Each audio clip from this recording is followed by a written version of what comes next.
yang di dalamnya terkandung apa yang disebutkan pada awal tadi, tetapi konteks ketamadunan itu berteraskan kepada sumber-sumber dan nilai-nilai agama. Secara otomatik dia akan tidak dapat berlepas daripada apa yang dikatakan sumber daripada Allah, yang kita katakan sumber daripada Al-Quran dan wahyu-wahyu yang menjadi perkataan, perbuatan dan pengakuan takririyah daripada Rasulullah sallallahu alaihi wasallam. Bila kita nak membahaskan tentang tamadun sebagai contoh, sebenarnya antara konteks-konteks yang diberikan oleh ulama-ulama yang paling awal menggunakan pengistilahan ini ialah ulama Islam yang bernama Ibnu Khaldun. Di dalam kitabnya Muqaddimah, Ibnu Khaldun adalah salah seorang ulama sosiologi, ulama ijtimai, ulama sejarah pada abad ke-14 yang paling awal menuturkan perbahasan tentang konteks ketamadunan. Tetapi perkataan yang keluar daripada hasil kajian beliau ialah dua benda. Pertama ialah hadarah dan yang kedua ialah umran. Nampak sekali imbas dan sekali lalu hampir-hampir ada sisi persamaan antara hadarah dan juga umran. Tetapi hadarah sebenarnya yang ingin dimaksudkan oleh Ibnu Khaldun ialah sebenarnya lebih kepada lawan daripada al-badawah. Apa maksud al-badawah? Al-badawah ni lebih kepada konteks cara hidup orang Badui, cara hidup yang macam orang Gipsi, cara hidup orang nomad, suka berpindah randah, suka pindah tempat. Jadi lawan bagi badawah ni diletakkan kalimah al-hadarah yang merujuk kepada satu penentapan yang kekal, yang mana pada tempat lingkungan sumber-sumbernya terdiri daripada tempat-tempat yang subur, tempat-tempat yang mampu dibangunkan, tempat-tempat yang mampu benda-benda yang berada hasil buminya dieksploitasikan dengan sebaik mungkin oleh manusia-manusia yang menempati kawasan tersebut. Itu adalah kalimah hadarah, pada asalnya ialah untuk melawan bagi kalimah badawah. Tetapi umran ini lebih merujuk kepada satu tempat yang lebih kepada rumah atau kawasan tempat tinggal manusia, yang di dalam kawasan tersebut manusia dapat menggunakan sepenuhnya potensi yang ada pada mereka untuk membangunkan ketamadunan dan peradaban di tempat tersebut dalam keadaan selamat dan tersusun. Mudah bahasa kalau kita merujuk sebuah kitab Al-Islam wa Ta'addudiyah karangan Syekh Muhammad Imarah. Di dalamnya dia menyebut sebenarnya antara perbezaan hadarah yang kita sebut sebagai peradaban dan civilization pada hari ini dengan kalimah umran tadi tak banyak beza. Biasanya hadarah ini selalu disebutkan di dalam kitab-kitab turas oleh ulama-ulama mutaakhirin, manakala penggunaan kalimah umran lebih dirujuk oleh kitab-kitab turas oleh ulama-ulama yang awal, ulama-ulama mutaqaddimin. Apapun ada sisi perbezaan dan ada sisi persamaan, itulah yang dikemukakan pada awalnya oleh Ibnu Khaldun. Tetapi bagaimana orang-orang di barat, masyarakat-masyarakat di Eropah cuba untuk menggabungkan, cuba untuk menisbahkan gambaran hadarah dan umran tadi dalam ketamadunan dan peradaban mereka. Maka selang hampir 500 tahun, ada yang mengatakan seawal abad ke-19, yang mana orang-orang di Eropah, orang-orang di barat menggunakan kalimah civilization untuk menyamaertikan hadarah dan umran yang dikemukakan oleh Ibnu Khaldun sebelum ini. Tetapi bagi saya pada abad ke-18 sudah ada salah seorang tokoh Perancis, Voltaire. Tentu pernah dengar Voltaire, ke tak pernah dengar? Pernah. Bagi saya dia lebih awal mengemukakan teori civilization ini. tetapi perbezaan hanya sedikit. Bagi Voltaire, civilization ini asal daripada kalimah civil. Civil bermaksud civil lah. Tetapi untuk abad ke-19, walaupun sama-sama perkataan Latin, mereka mengungkapkan civilization itu kalau kosa kata dia adalah civitas. Apa dia civitas? Bandar, penempatan. Cuma dari sudut dan konteks tersebut ada sedikit perbezaan. Walau bagaimanapun, untuk umrah dan hadarah tadi dimaknakan oleh masyarakat Eropah pada abad tersebut sampailah ke hari ini dengan pemaknaan kalimah civilization. Apapun, kita kena lihat dan meneliti. Contoh-contoh yang dikemukakan sama ada dari pihak tokoh-tokoh Islam ataupun tokoh-tokoh di Barat. Sebagai contoh, seorang tokoh di Barat yang bernama Edward L. Farmer. Beliau mengungkapkan antara perkara-perkara yang kita perlu ambil kira ataupun kepentingan untuk menentukan bagaimana sesuatu tempat, wilayah, daerah ataupun negara yang telah kita kata kalau bayar zakat ni cukup haul, cukup nisab. Tetapi untuk menetapkan sesuatu penempatan tu boleh dah mencapai tahap ketamadunan dan peradaban yang tinggi, dia menggariskan 7 benda ataupun 7 perkara. Yang ni dia sebut dalam penulisan dia, Comparative History of Civilization in Asia. Baik, yang dia sebut 7 benda tu, yang pertama untuk melayakkan sesuatu tempat itu dikatakan mempunyai ketamadunan dan peradaban yang hebat, yang pertama ialah memiliki penempatan yang kekal. Maksudnya dia bukan jenis pindah randah. Dia bukan sekejap buat di sini kemudian pindah pi sana, sekejap duduk sini kemudian pi ke sana. Tak ada. Dia adalah satu penempatan yang kekal, yang mana dalam terma penempatan yang kekal ini merujuk kepada tanah yang terpilih. Maksudnya kita sebelum nak bangunkan ketamadunan dan peradaban di sesuatu tempat, mereka memastikan tempat yang dipilih itu antara kawasan yang selamat, kawasan yang memudahkan perhubungan dua hala dengan kelompok dan kumpulan lain. Sebagai contoh, banyak tamadun-tamadun dahulu dibina di pinggir-pinggir sungai ataupun di sisi tepian-tepian laut untuk memudahkan proses perdagangan, proses kedatangan, terutama datang nak berniaga, terutama datang nak berekonomi, terutama datang nak bersosial dan urusan-urusan besar yang lain. Yang pastinya yang jadi keutamaan ialah kawasan tersebut mesti makmur dan subur. Maksudnya boleh dibangunkan sumber ekonomi dia, boleh direvolusikan konteks pertanian dia. Itu sebagai contoh. Yang pertama, penempatan mesti kekal. Yang kedua ialah revolusi pertanian.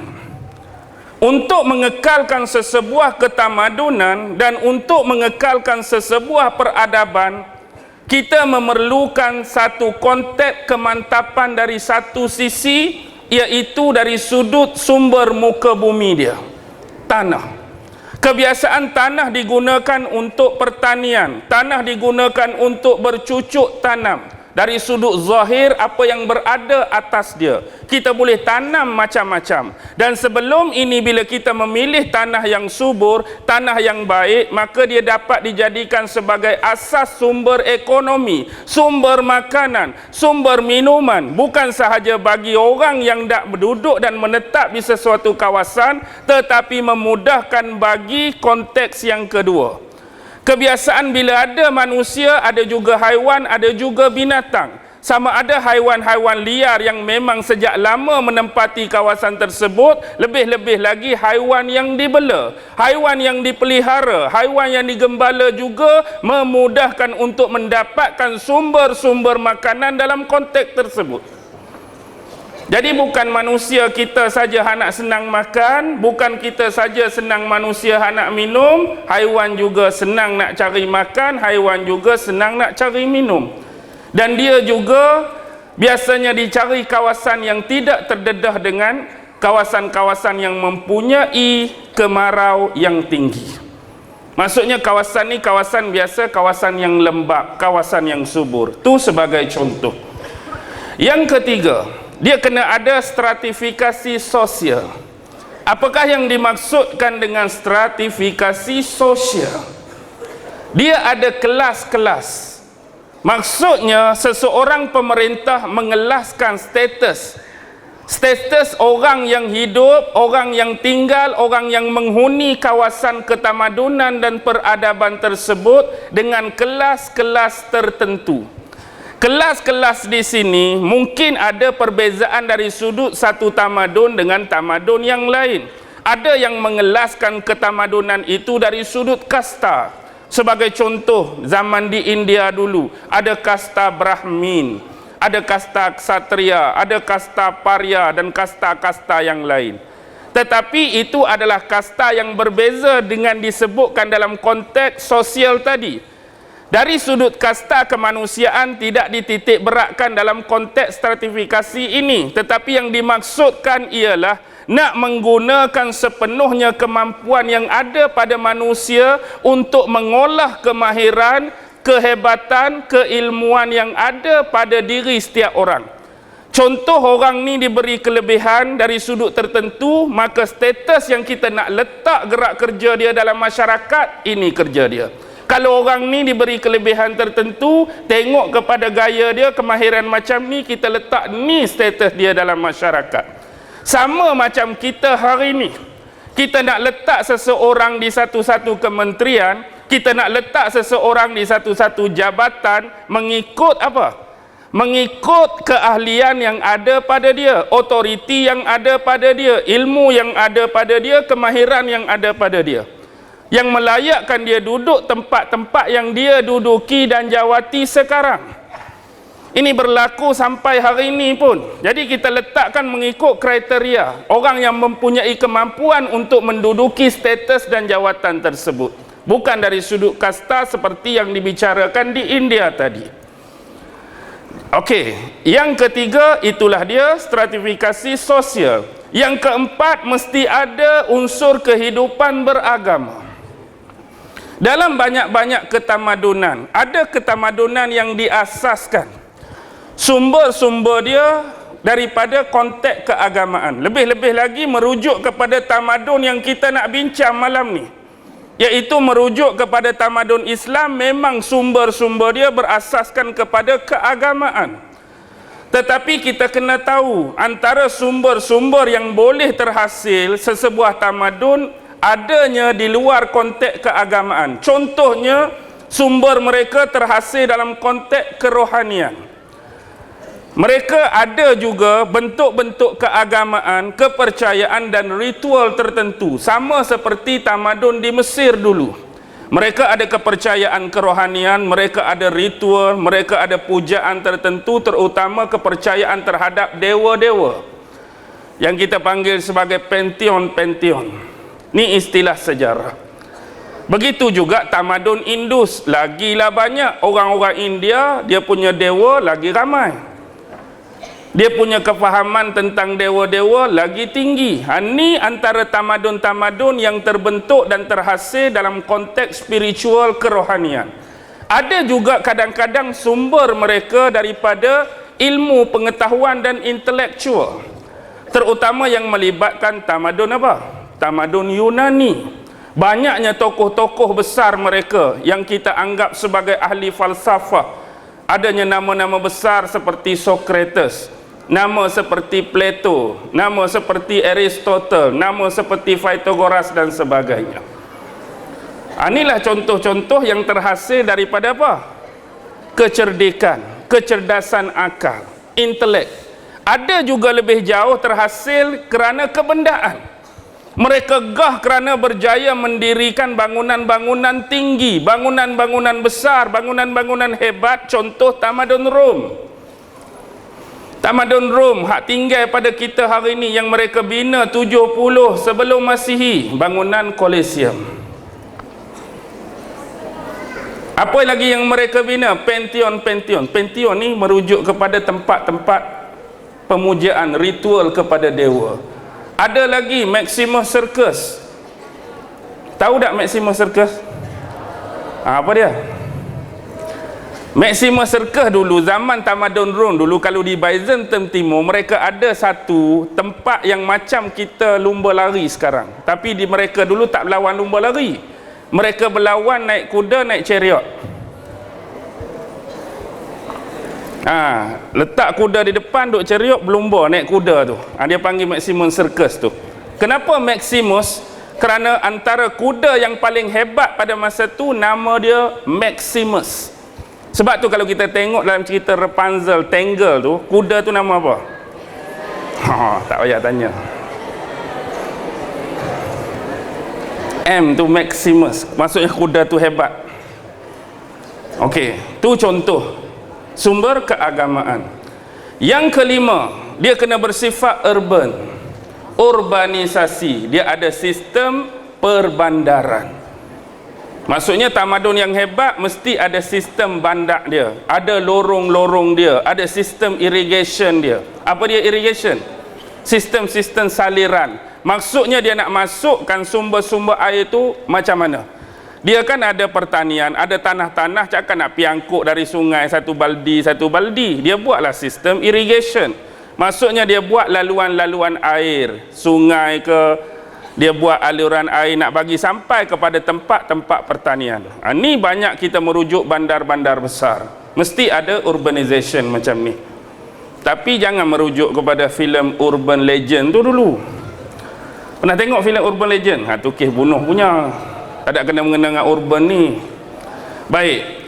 Seterusnya, kena ada sistem tulisan. Biasanya tamadun dan hadarah yang tinggi ni mereka ada sistem tulisan yang tersendiri. Contoh zaman Nabi Ibrahim dulu, pemerintah mereka yang hebat Babylon, Namrus, ada sistem tulisan sendiri. Kemudian zaman di Mesir, Fir'aun, ada tulisan-tulisan yang kita panggil tulisan hieroglifis, yang macam simbol-simbol, sekejap burung hantu, sekejap lambang kumbang, sekejap lambang tu, ada pemaknaan-pemaknaan di sebalik simbol tersebut. Zaman di tamadun Sumeria dulu, zaman Maharaja Hammurabi tu kan, ada tulisan pepaku suniform. Kita belajar sejarah tingkatan 5. Tingkatan 5 dah ni. Ke tingkatan 4? Tingkatan 4. Zaman saya tingkatan 5, maksudnya anda lagi advance. Kalau zaman saya ni tahun tingkatan 5 belajar ni, anda lagi advance. Saya belajar dulu SPM 1993. Lah ni 2019 dah dialihkan ke tingkatan 4. Maksudnya anda boleh banyak lagi teroka untuk tingkatan 5. Banyak tulisan di tanah Melayu kita saja, banyak tulisan rencong, tulisan Jawi, tulisan tu, tulisan ni, mesti ada asas tulisan. Baik. Yang keseterusnya iaitu pembahagian sistem kerja dan inovasi pada teknologi. Maksudnya dia meletakkan tahap-tahap kerja. Contoh, ada yang bertindak sebagai pemerintah, ada yang bertindak sebagai menteri, ada yang bertindak sebagai pengawal bandar, ada yang bertindak sebagai pekerja, ada yang bertindak sebagai tentera, ada sebagai petani, ada sebagai peniaga. Maksudnya dia susun struktur kemasyarakatan sesebuah tamadun. Dan adanya inovasi pada teknologi mereka. Maksudnya ada sesuatu yang hebat yang tidak ada pada tamadun sebelum ni ditemukan ataupun baru diwujud dan dimunculkan zaman era ketamadunan mereka. Ini kita boleh tengok banyak dalam sejarah. Sekurang-kurangnya, seminima-minima, inilah 7 benda untuk melayakkan satu-satu kawasan, satu-satu penempatan menjadi sebuah tamadun dan peradaban yang hebat. Boleh ingat tak 7 tadi? Boleh, memang hebat. Okey, bagus. Baik. Sekarang ni kita berbicara secara asas baru. Kita duk berbicara dengan bahasa, kita duk berbicara dengan istilah. Ni baru nak masuk betul. Sebab kita nak membicarakan tentang konteks ketamadunan Islam. Baik. Bila sebut ketamadunan Islam, agak-agak tuan-tuan dan puan-puan, adik-adik, bila hak betul-betul ketamadunan Islam bermula? Bila betul-betul? Pada zaman? Okey. Ada yang menjawab pada zaman Nabi Muhammad sallallahu alaihi wasallam ketamadunan Islam bermula. Ada jawapan lain? Tak ada dah? Baik.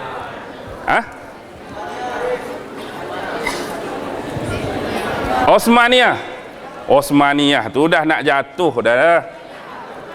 Hak tu tamadun hak nak jatuh dah. Kalau kita nak merujuk Umayyah, Abbasiyah, Andalusia, Osmaniyah tu, dia lebih merujuk kepada dinasti. Semua tu duduk bawah ketamadunan dan peradaban hak umum. Bila kata Osmaniyah, maksudnya hak sebelum Osmaniyah orang tak ada tamadun lah. Ketamadunan Islam tak pernah muncul dan wujud lagi ke? Habis ketamadunan zaman dinasti Abbasiyah tu macam mana? Tak dianggap tamadun lah. Okey, baik. Secara umum kita bisa memahami bahawa kita selalu, dia panggil apa? Apologetik ke bahasa moden. Bila Nabi Muhammad mendakwahkan Islam dan seterusnya disebarkan dakwah tersebut kepada para sahabat dan dikembangkan dakwah ini, maka kita menganggap bahawa di sinilah bermula peradaban Islam. Baik. Saya nak adik-adik dan tuan-tuan berfikir. Biar sikit malam ni kita fikir out of box, luar kotak. Kita ajak berfikir, bukan nak mengiya, bukan nak menidakkan. Okey. Pada zaman pemerintahan Nabi Allah Daud alaihi salam dan pemerintahan Nabi Allah Sulaiman alaihi salam, yang kita kira rentang masa kehidupan kedua-dua nabi bapa dan anak ini begitu jauh, mungkin capaian dia ribu-ribu tahun sebelum datangnya zaman Nabi Muhammad. Dan kita tahu dalam sejarah kenabian, Nabi Daud dan Nabi Sulaiman adalah Nabi dan Rasul bagi Bani Israel. Yang mana lebih lagi, zaman pemerintahan Nabi Allah Daud adalah zaman kegemilangan, the golden age bagi Bani Israel. Dan mari pula anak dia Nabi Sulaiman meneruskan legasi kecemerlangan pemerintahan Nabi Allah Daud. Dan kita tahu antara mukjizat, antara kelebihan, antara anugerah yang Allah bagi pada Nabi Sulaiman ialah pemerintahan dia sejauh mana. Kita tak dapat pastikan dengan tepat capaian kawasan tu, tapi bahasa mudah sebutan di mulut sejauh timur dan barat. Dia bukan sahaja menguasai manusia, bahkan menguasai apa? Jin. Dia boleh menguasai angin, dia boleh memahami bahasa binatang dan haiwan dan kelebihan-kelebihan yang lain. Kerana skeptik kedua-dua nabi tersebut selalu dirujuk dan dinisbahkan dengan Bani Israel, kita menganggap dia jauh dengan zaman Rasulullah. Cuma out of box kita, bila dia nabi, bila dia rasul, apa agama kedua-duanya? Dan boleh atau tidak bila anda menyebut kedua-duanya beragama Islam, ini juga adalah ketamadunan Islam yang dibina oleh kedua nabi dan rasul tersebut. Anda sebut Daud dan Sulaiman nabi, rasul, dan dua-dua beragama Islam. Dan kedua-dua pemerintahan yang hebat ini pada zaman mereka, adakah boleh saya nak klasifikasikan ketamadunan pada zaman mereka lebih awal lagi ketamadunan Islam sebelum Nabi Muhammad bawa? Sebab anda clarify apa tadi? Tapi sebab penisbahan yang selalu kita guna daripada Nabi Bani Israel, kita berasa, oh, ni Nabi Bani Israel. Tapi anda lupa agama yang diwakilinya. Ataupun lebih awal daripada itu, nabi-nabi sebelum ni agama berbeza atau sama? Sama saja. Sebab itulah salah seorang pengkaji sejarah dan antropologi Israel menyebutkan sejarah yang paling besar dalam dunia hari ini memang tidak akan boleh lari daripada sejarah Islam, kerana Nabi Allah Adam sampailah zaman Nabi Muhammad, semuanya sejarah menceritakan tentang Islam. Tetapi kita spesifik hari ini, bila sebut saja kebudayaan Islam, pasti minda otak fikiran kita terarah untuk memulakannya pada zaman kebangkitan Nabi Muhammad. Tak kisahlah, tadi saya ajak berfikir. Tapi sebenarnya Islam jauh lebih awal daripada ketamadunian yang kita bina hari ini. Baik. Memang kalau kita ambil spesifik umum tadi, zaman Nabi Muhammad lah bermula. Tetapi apa kehebatan Nabi Muhammad berbanding dengan tokoh-tokoh lain? Ada tokoh-tokoh yang selalu signifikan dengan ideologi-ideologi dan konteks pemikiran mereka. Betul atau tidak? Tokoh-tokoh besar yang identik, signifikan dengan kehebatan ideologi dan tokoh. Kita ambil benda ni dari sudut agama. Kalau sebut agama Kristian, siapa tokoh yang kita bias, yang terbayang? Walaupun Nabi Isa dalam konteks kita orang Islam, dia Nabi orang Islam, dia Nabi, dia pesuruh Allah. Tapi selalu dinisbahkan agama Kristian. Tokoh. Kalau sebut agama Yahudi, sebut agama Yahudi siapa? Awal lagi siapa? Yang bawa Bani Israel menyeberangi Laut Merah, Nabi Allah Musa. Walaupun kita akui dia Nabi, dia Rasul, juga beragama Islam, digelar kalimullah yang berbicara, bercakap secara terus, secara langsung dengan Allah. Kalau sebut Buddha hari ini, siapa yang bias signifikan dalam kepala kita? Sebut saja Buddha. Siapa? Gautama Buddha. Kalau Hindu, Hindu paling payah. Why? Sebab dia ni tak tahu bila start, bila bermula. Selalu dia dikaitkan dengan 3 dewa besar, itulah Brahma, Vishnu and Shiva. Okey, tak kisahlah yang tu. Tak kiralah mana-mana, kalau Sikh, Guru Nanak, kalau Jain, kalau agama tu agama ni, ada yang bercorak ke arah signifikan agama, itulah yang nama naik. Kadang-kadang daripada ideologi dan bentuk pemikiran, dia ada dalam bentuk teori apa? Teori sains. Bila sebut teori sains, kita akan teringat pada nama-nama seperti Sir Isaac Newton. Siapa lagi? Sir Albert Einstein. Lagi? MRSM. Takkan 10 nama tak boleh bagi contoh. Maktab Rendah Sains. Banyak tu. 100 lebih dah saya dengar. Belah ni 50, belah ni 50. Tu teori sains. Ada yang tokoh signifikan dengan teori sains sosial. Apa dia sains sosial? Macam apa?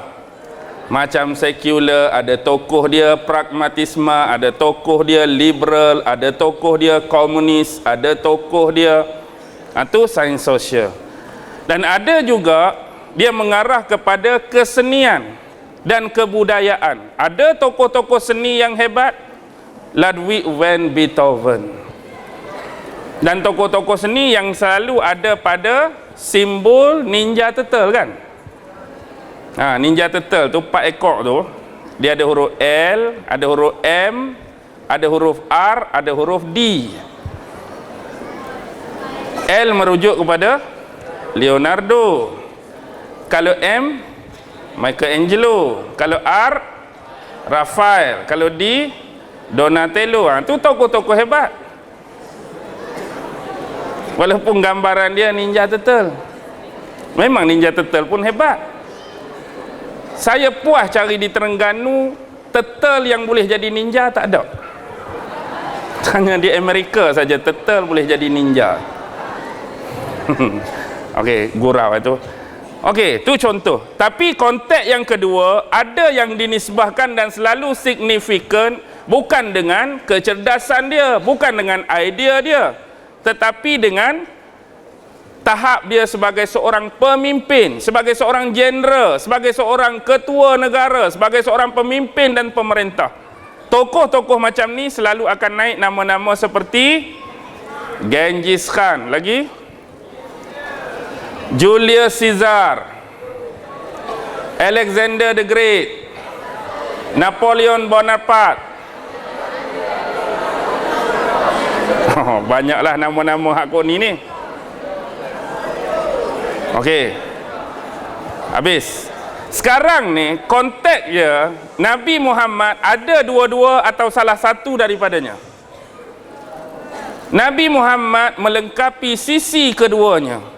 Dia ada ketokohan dari sudut pemimpin, ketua negara, ketua kerohanian, dan jenderal perang pun dia. Dan sisi yang kedua, dia adalah tokoh keagamaan, dia adalah tokoh sosial, dia adalah tokoh ekonomi, dia adalah tokoh kemasyarakatan. Dan dia yang paling hebat yang tidak ada pada tokoh-tokoh yang kita sebutkan tadi ialah kerana dia berjaya memimpin dan menggarap serta menjadi tempat pengeluaran sahabat-sahabat yang hebat dan berkualiti dalam jumlah yang banyak. Sahabat-sahabat Nabi beribu-ribu, tetapi jumlah yang ramai ini yang Nabi hasilkan hampir menyamai kedudukan dan position Nabi, bukan dari sudut kenabian dan kerasulan, tetapi tahap percontohan yang ditunjukkan oleh sahabat untuk meniru segala bentuk kehidupan Rasulullah. Jumlah mereka ramai, tapi ini tidak terhasil pada tokoh-tokoh lain. Bahkan hari ini kalau kita nak cari Napoleon Bonaparte yang kedua, mungkin susah. Nak cari Julius Caesar kedua, mungkin payah. Nak cari siapa? Alexander the Great, jauh panggang daripada api. Nak cari tokoh-tokoh yang lain, mungkin yang terhasil seorang dua orang, tu pun tak capai tahap dia yang sebenar. Tapi Nabi berjaya hasilkan sekumpulan jumlah besar sahabat yang betul-betul ada qualification. Sama ada dari sudut kepimpinan untuk menggantikan kekhalifahan selepas daripada wafat baginda, untuk memimpin dari sudut peperangan, untuk memimpin keagamaan dan kerohanian, untuk memimpin masyarakat yang lebih besar. Ini ada pada sahabat-sahabat Nabi. Dan sahabat-sahabat inilah kemudiannya membentuk sebuah sistem yang dipanggil ketamadunan dan peradaban Islam. Sampailah pada kita hari ini, ketamadunan tadi masih ada legacy, masih ada warisan, walaupun konteksnya lebih kecil. Kerana apa? Kerana masyarakat di barat, lebih spesifik menjurus kepada musuh-musuh Islam, telah mengecilkan kekuatan kita. Mereka bukan sekadar mengecilkan kekuatan, bahkan mengecilkan position geografi dan persempadanan kita. Dahulu kita semua berada dalam satu wilayah di bawah pemerintahan khalifah, tapi hari ini bagi sikit-sikit, lalu dinamakan, hak ni aku nak nama Iraq, hak ni nama Iran, hak ni nama Kuwait, hak ni nama Libya, hak ni nama Tunisia, hak ni nama Saudi, hak ni nama Oman, hak ni nama UAE. Kita dah dikecil-kecilkan.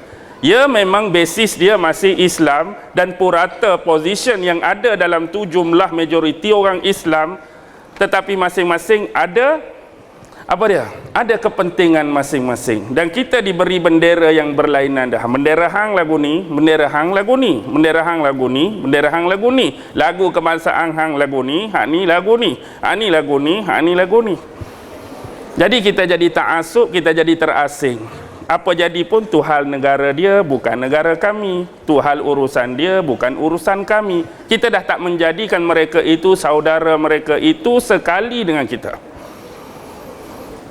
Inilah bentuk imperialism. Baik, untuk membicarakan tentang konteks ketamadunan Islam secara lebih meluas, kita berapa jam malam ni sebenarnya? Tak ada limit kan? Masa tak ada limit, saya tu ada limit. Tapi tak apa, banyak lagi, panjang lagi, jangan risau. Okey, kita baru nak start ni. Okey, get ready ya. Pertama sekali, bila kita nak bincangkan tentang hadarah, ketamadunan ataupun peradaban Islam, saya nak nukil perkataan. daripada bekas Mufti Mesir Syekh Ali Jumaah dalam sebuah kitab hasil karyanya Al-Madkhal ila Dirasah Al-Mazahib Al-Fiqhiyah. Dia kata bila disebut ketamadunan Islam, benda ni dah berlalu hampir puluhan bahkan ratusan tahun sejak kejatuhan khilafah Turki Osmaniyah pada bulan Mac 1924. Selepas daripada kejatuhan dinasti Turki Osmaniyah, ada tak kita bangkit khilafah seterusnya? Tidak ada lagi, dan kita menunggu-nunggu kebangkitan tersebut. Adakah tahap kebangkitan umat Islam sudah mati ataupun sudah berakhir? Tidak. Tahap kebangkitan umat Islam tidak selama-lamanya akan mati dan tidak boleh diklasifikasikan sebagai berakhir. Tetapi dia cuma memaknakan dengan kejatuhan kita kali ini menerusi kejatuhan Turki Osmaniyah adalah sedang dilenakan, sedang ditidurkan. Dengan kata lain, bila orang tu lena, bila orang tu tidur, ada kemungkinan tak dia akan bangkit balik? Ada. Sebenarnya ini adalah sebuah harapan yang dipasangkan ke dalam hati setiap orang Muslim, agar kita mempunyai satu pendirian, satu gagasan bahawa suatu masa Islam ini bukan selama-lamanya lena, bukan selama-lamanya tidur, dan dia tidak pernah berakhir. Suatu masa dia akan kembali naik di atas dan bangkit. Tetapi begitulah putaran mana-mana tamadun sekalipun, sama ada teras dia material, teras dia kerohanian, kebenaran ataupun kesesatan berada pada dia. Analogi yang paling mudah dia sama seperti roda. Roda ni kadang-kadang apa dia tuan-tuan? Duk kat atas, kadang-kadang duk kat tepi kiri, kadang-kadang duk kat tepi kanan, kadang-kadang duk kat bawah. Hidup umpama roda. Banyak lirik-lirik lagu sebut benda macam ni kan. Hidup betul macam ni, sekejap di atas, sekejap di bawah, sekejap di tepi kiri atau kanan.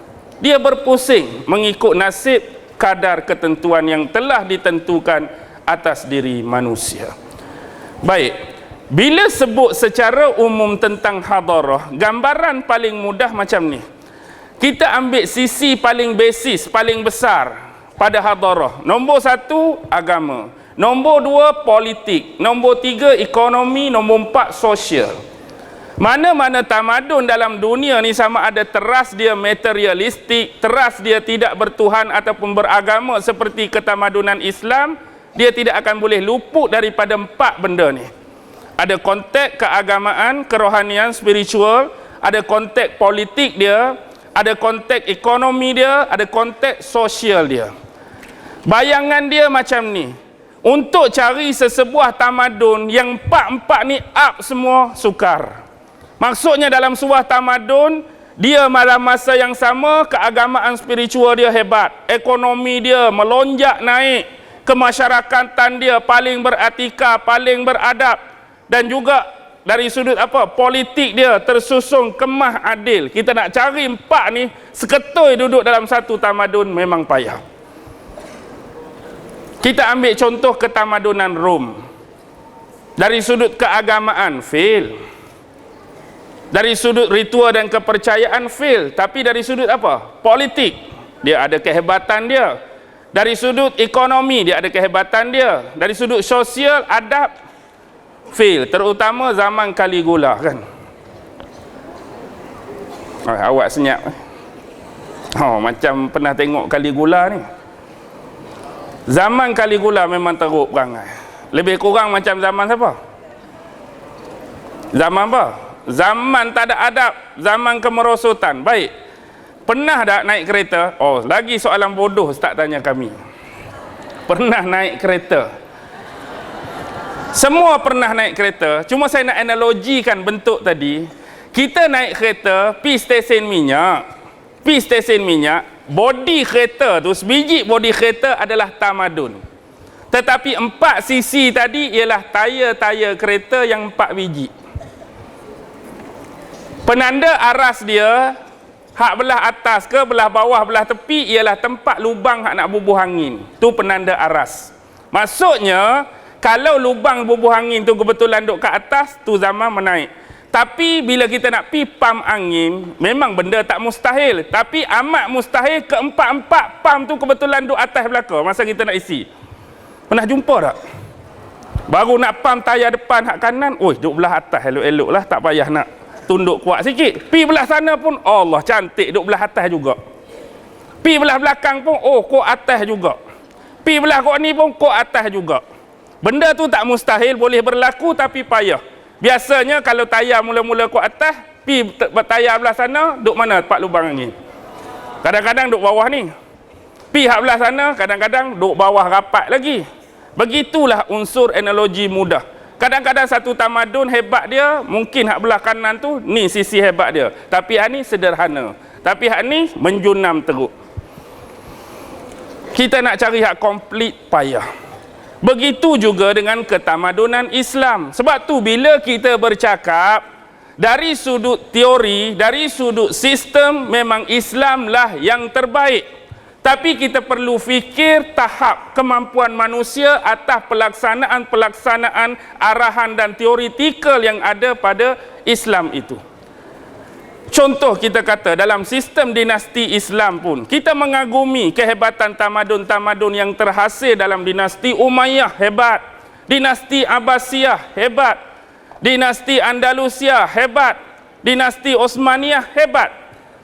Tetapi keruntuhan-keruntuhan dan kejatuhan-kejatuhan dinasti tadi mesti ada lubang-lubang kekurangan dan kelemahan. Kejatuhan mesti ada lubang, kelemahan dan kekurangan, sama ada di pihak pemerintah atau rakyat sendiri. Untuk kita cari kemutlakan empat tu. Kadang-kadang sebab tu kita berbicara hari ini tuan-tuan, kalau dari sudut sistem memang lengkap, dari sudut cakap. Tapi dari sudut pelaksanaan, kita ambil contoh saja hari ini. Hari ini yang betul-betul dalam konteks Islam yang diamalkan, yang betul-betul eksklusif bahagian mana? Yang betul-betul eksklusif bab ibadat saja. Hari ini kita nak pergi masjid mana-mana pun orang tak boleh ganggu, orang tak boleh kacau. Kita nak semayang 5 rakaat pun orang tak kacau. Kita nak semayang 14 rakaat orang tak kacau. Kita nak baca Quran 2 lai orang tak kacau. Nak baca Quran 13 kali khatam orang tak kacau. Nak puasa tiap-tiap hari pun orang tak kacau. Nak tak mau puasa pun orang tak kacau. Nak ceramah pun orang tak kacau. Nak menyembang agama pun orang tak kacau. Seolah-olah yang jadi eksklusif bab ibadat. Tapi bila masuk bab selain ibadat, kita ambil bab politik, kita ambil bab pemerintahan, kita ambil bab hukuman dan syariah, dia jadi inklusif dah. Kita tak berjaya nak laksanakan sepenuhnya dah sebagaimana eksklusifnya ibadah. Why?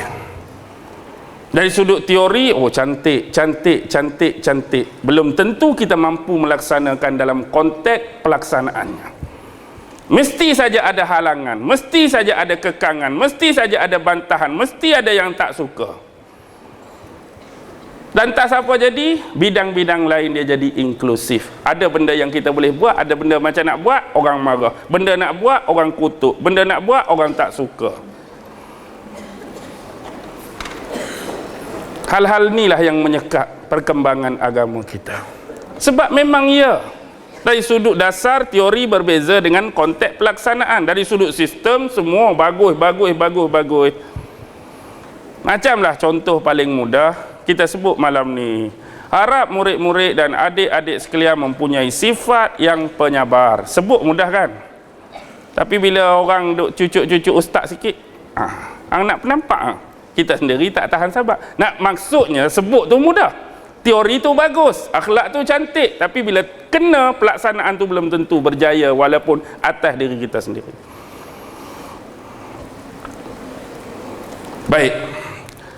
Tengok benda yang kita nak bincang ada 5 benda asas. Saya harap sempatlah sampai 10 atau 10 lebih. Boleh bertahan? Okey. Kita nak bincang 5 pokok utama ketamadunan Islam. Yang pertama ialah asas-asas tamadun Islam. Yang kedua, sumber-sumber tamadun Islam. Yang ketiga, tujuan dan matlamat tamadun Islam. Yang keempat, ciri-ciri khusus tamadun Islam. Yang kelima, nilai-nilai universal tamadun Islam. Pertama, asas-asas tamadun Islam. Asas tamadun Islam ada 4. Yang pertama, sebagaimana yang disebut di dalam Al-Quran. Dalam Al-Quran kita ni, dia terbahagi kepada 3. Pertama, konteks akidah. Yang kedua, konteks syariah. Yang ketiga, konteks akhlak. Dan di samping itu, Allah menyertakan kepada kita sebahagian kisah-kisah, sebahagian cerita untuk dijadikan panduan dan iktibar bagi kita hari ini dalam melayari kehidupan. Apapun cerita yang dibentang dan dipaparkan oleh Allah dalam Quran memang tak lari dan terikat kepada 3 base tadi. Satu-satu cerita yang Allah bagi kita baca dalam Quran mesti ada kaitan dia hal akidah, mesti ada kaitan dia hal syariat, mesti ada kaitan dia hal adab, akhlak, etika. Jadi inilah teras asas kepada sumber-sumber ketamadunan Islam. Nombor 1, akidah.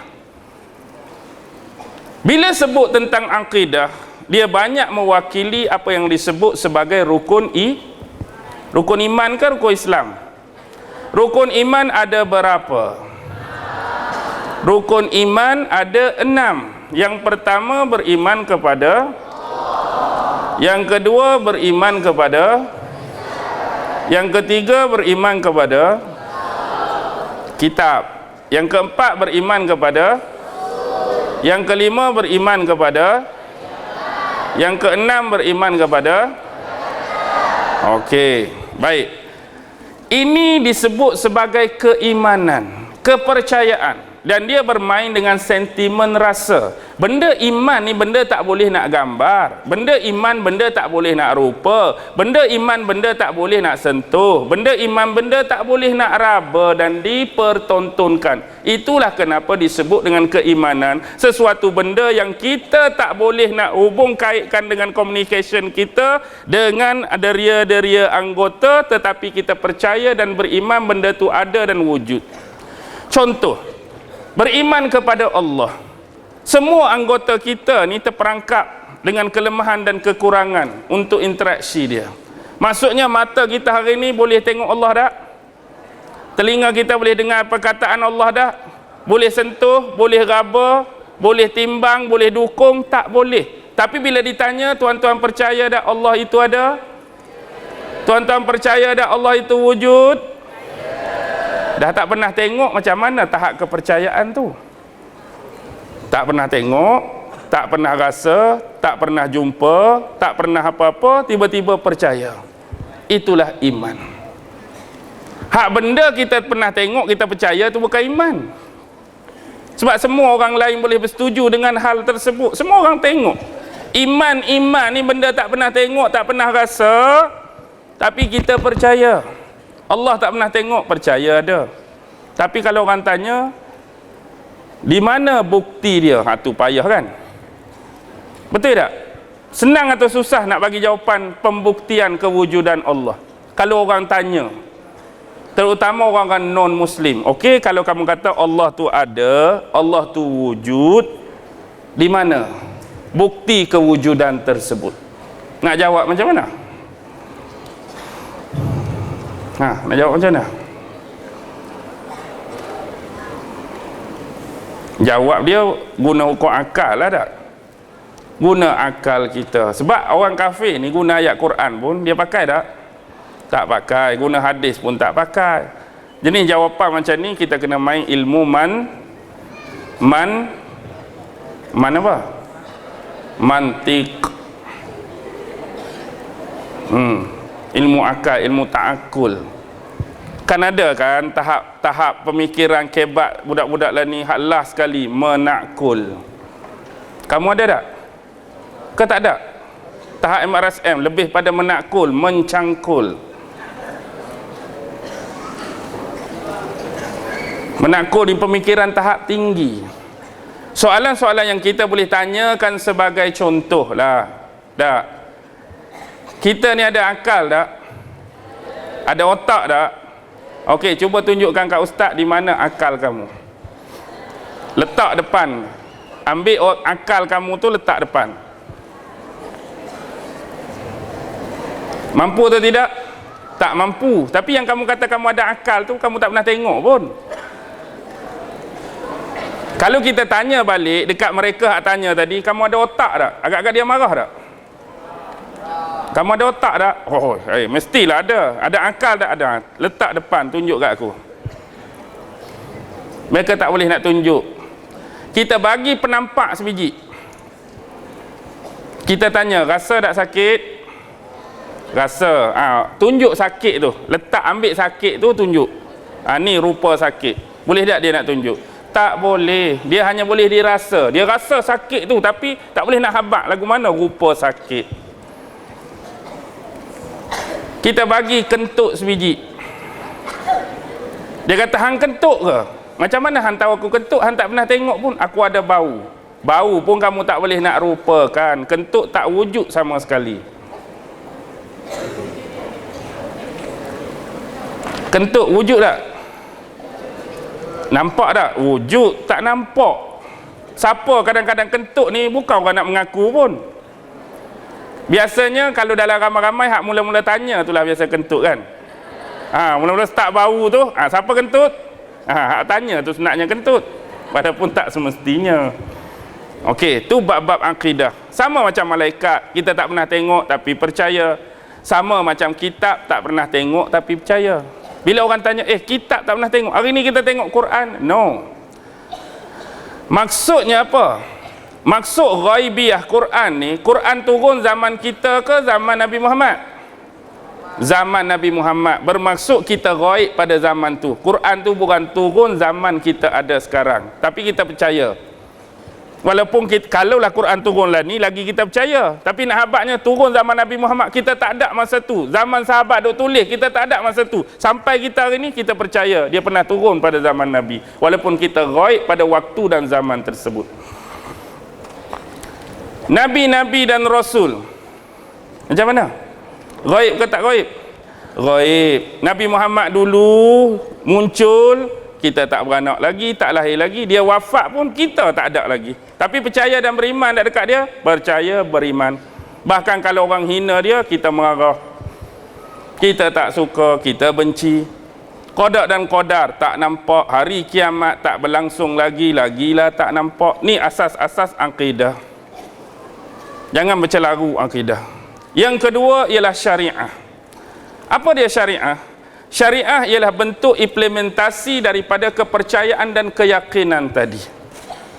Jadi bila kita percaya kepada Tuhan, ada benda-benda yang Tuhan nak turunkan kepada manusia yang dinamakan sebagai bentuk perundangan, hukum hakam dia, halal haram dia, boleh tak boleh dia, hak dia, batil dia, betul dia, salah dia, benar dia, tak benar dia. Jadi turunlah wahyu Al-Quran, juga sabdaan-sabdaan hadis Rasulullah. Inilah yang dihimpunkan membentuk apa yang dinamakan syariat. Jadi bila kita percaya kepada Allah, ada hubungan kita dengan Allah. Jadi salah satu bentuk hubungan Allah dengan manusia dalam konteks ibadat ialah solat. Angkat tangan siapa yang tak solat. Jangan malu, tak payah malu. Malu apa bosku? Angkat tangan siapa yang tak solat. Oh, bagus. MRSM parit confirm, complete. Tak ada yang ke parit. Semua complete. Ucapan terima kasih, tepuk tangan untuk kamu. Okey. Nasihat, jangan sesekali tinggalkan solat. Walau bagaimana keadaan kita, waktu tu Allah uji kita dengan kesenangan, semayang. Allah uji kita dengan kesedihan, semayang. Allah bagi susah hidup, semayang. Allah bagi stres, semayang. Allah bagi tension, semayang. Bila kamu selesaikan urusan kamu dengan Allah, Allah akan memudahkan urusan kita dengan manusia dan kehidupan kita. Yang jadi tambah serabut kerana kita kerak, kira kita putuskan hubungan dengan Allah. Orang yang putuskan hubungan dengan Allah memang serabut hidup dia. Walaupun kita nampak dia happy, kita nampak dia gembira, kita nampak dia ada segala-galanya, orang yang memutuskan hubungan dengan Allah, orang yang jauh dengan Allah, dia dah ada tali penghubung dengan Allah, dia sendiri pi kerak. Bukanlah pi kerak tali tu simbolik perlambangan. Solat tu hubungan kita dengan Allah, itulah tali penghubung. Jadi kita hari ni kalau tak mau semayang, seolah-olah ambil gunting kerak tali tu, tak mau kita bersambungan dengan Allah. Orang yang nak jauh dengan Allah ialah orang yang tinggal solat. Payah ke senang nak semayang? Dari sudut pelaksanaan senang saja. Ambil wuduk, semayanglah 5 hingga 6 minit siap. Tapi jangan tinggal. Tapi semayang ni panjang lagi lah, tu kita cerita bab lain. Ada lagi hubungan-hubungan lain sesama manusia, ada konteks zakat dengan Allah, ada konteks puasa, konteks amar ma'ruf, konteks nahi mungkar. Itu bahagian-bahagian yang kita namakan sebagai syariah, yang di dalamnya terkandung maqasid syariah. Maqasid syariah ada berapa adik-adik? Maqasid syariah 5, bagus. Nombor 1, nak jaga atas sekali, otoriti paling utama. Nak jaga apa? Nak jaga agama. Sebab tu ada hukuman murtad. Yang kedua, nak jaga apa? Lepas jaga agama, nak jaga nyawa. Sebab tu ada hukuman qisas. Yang ketiga, nak jaga ni ada dalam kepala, akal. Kerana nak jaga akal, maka ada hukuman bagi peminum arak. Yang keempat, nak jaga keturunan, ada hukuman bagi pelaku zina. Yang kelima, nak jaga harta, ada hukuman bagi kes pencurian. Ini maqasid syariah. Aula authority, the first is jaga agama, jaga nyawa, jaga akal, jaga keturunan dan jaga harta. Okey, itu syariah lebih kurang. Yang ketiga, adab, akhlak. Ni paling penting. Sebab Rasulullah ni antara tujuan yang terakhir daripada konteks dakwah baginda nak melahirkan manusia-manusia yang baik dan soleh. Adik-adik hari ni baik dan soleh ke? Baik, alhamdulillah. Semua malam ni soleh. Okey, amin ya rabbal alamin. Cuma selalu saya sebut di mana-mana kuliah, tak salah hari ni kalau kita nak jadi baik. Yang salah ialah bila berasa diri lebih baik dari orang lain.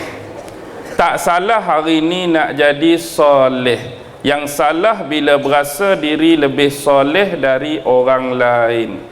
Tak salah kita yang jahil, yang tak pandai, belajar nak jadi pandai, belajar nak jadi cerdik. Yang salah ialah bila berasa lebih pandai, lebih cerdik daripada orang lain.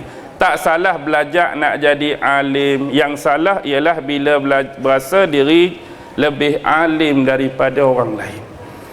Jangan duk ada hak berasa tu. Itu salah satu daripada sifat kesombongan. Adab-adab ni. Sombong ni tuan-tuan, adik-adik, Nabi sebut dalam sebuah hadis, tidak akan masuk syurga orang yang di dalam hatinya ada sifat sombong walaupun sebesar biji apa? Biji sawi. Biji sawi besar mana? Ada ambil kos pertanian tak kat sini? Biji sawi tu kecil. Nabi nak habaq dalam diri manusia ni, kalau ada sifat sombong besar biji sawi tu pun tak boleh masuk syurga. Lepas tu kita hari ni sombong besar biji apa? Ada yang jawab sebesar biji durian. Lagilah tak boleh masuk tak? Baik, macam ni mudah. Pernah masuk syurga ke tak? Adik-adik pernah masuk syurga ke tak? Tak pernah. Tanya saya pun saya tak pernah masuk syurga. Nisbah daripada hadis tadi, tak akan masuk syurga orang yang dalam dirinya walaupun ada kesombongan sebesar biji sawi. Kawan pernah duduk dalam syurga, dalam pemantauan Allah, sekali dengan barisan para malaikat, sekali dengan Nabi Adam. Hak duduk dalam syurga dah, sekali dia datang sifat sombong dia, hak dalam syurga pun Allah halau keluar. Dia duduk sekali dah dengan para malaikat, duduk sekali dengan Nabi Adam, dia sombong dalam syurga pun Allah halau keluar, orang duduk dalam dah. Apatah lagi kita hari ni hak tak pernah masuk syurga dan rasa-rasa boleh masuk syurga. Hak tak masuk lagi jangan bagi ada. Hak masuk dah tu ada, Allah halau, Allah buang lagi sifat sombong. Jangan bagi ada sifat sombong. Contoh-contoh sifat sombong ni bahaya dia apa tuan-tuan? Bahaya orang sombong ni. Okey. Ambil mudah kembali pada kisah Iblis. Kembali pada kisah Iblis. Iblis dulu bila Allah minta dia sujud pada Nabi Adam, antara argumen pertama yang dia tolak untuk sujud, dia cakap pasal apa? Hakikat penciptaan. Wahai Allah, aku dijadikan daripada api, Adam dijadikan daripada tanah. Dia bermain sentimen dan isu hakikat penciptaan di depan Allah, seolah-olah nak menggambarkan pada Allah hakikat penciptaan dia daripada api lebih mulia daripada hakikat penciptaan Adam daripada tanah. Ini jawapan orang apa? Kalau Indon dipanggil orang goblok. Apa dia goblok? Bodoh. Hakikatnya kalau kita perhatikan dari sisi saintifik pun, api itu apa bahan dia? Api yang tuan-tuan, adik-adik belajar hari ini, apa inti-inti dan isi dalam api? Dia apa? Karbon-karbon dia, oksigen sikit lebih kurang. Okey, kalau banding dengan tanah, apa yang ada dalam tanah? Dalam tanah ada unsur nitrogen atau tidak? Hidrogen, oksigen, kalium, magnesium, enmam. Oh, bohong, enmam nama susu. Oh, ang mentah-mentah bunyi belakang, enmam pun ya juga. Baik, banyak lagi. Hakikatnya mineral-mineral dan zat-zat anorganis dalam tanah jauh melebihi bahan penciptaan dalam api. Ini bermaksud apa? Faham mudah kita punya psikologi. Orang yang sombong ialah orang yang berasa diri dia pandai tapi sebenarnya dia tak pandai pun. Rasa diri dia hebat tapi dia tak hebat pun. Rasa diri dia bijak tapi dia tak bijak pun. Dengan bahasa mudah, bercuba mengandai-andai dan menunjuk dia hebat, dia pandai, dia bijak, tapi hakikatnya adalah sebaliknya. Itu orang sombong. Yang kedua, bila dia sombong ni, dia minta dengan Allah. Dia minta dengan Allah, contoh dipertunjukkan ilmu-ilmu Nabi Adam di depan malaikat. Tunjuk, malaikat tak boleh jawab. Tunjuk, malaikat tak boleh jawab. Tapi bila tunjuk pada Adam, Adam sebut nama. Adam sebut nama. Lalu malaikat sedar kekurangan mereka. Lantas keluarlah. Qalu subhanaka la ilma lana illa ma 'allamtana. Kami hanya mengetahui setakat ilmu yang kamu bagi saja. Lebih pada tu kami tak tahu. Malaikat sedar diri dah. Kenapa Allah nak lantik Adam ni jadi khalifah? Tapi Iblis macam mana? Dia tahu dah, dia pun tak boleh nak jawab. Adam boleh jawab, tapi dia sujud ke tak sujud? Tak sujud. Poin nombor 2, orang sombong apa dia? Ingat, Orang sombong selama-lamanya tidak akan pernah mengiktiraf kelebihan yang ada pada orang lain. Orang sombong tak akan pernah iktiraf kelebihan orang lain. Dia nak suruh orang angkat kelebihan dia saja. Bila orang cerita pasal kelebihan dia, hidung dia kembang, pipi dia kembang. Tapi bila orang cerita kelebihan orang lain di depan dia, dia jadi rasa tak senang. Dia jadi nak marah, dia jadi emosional.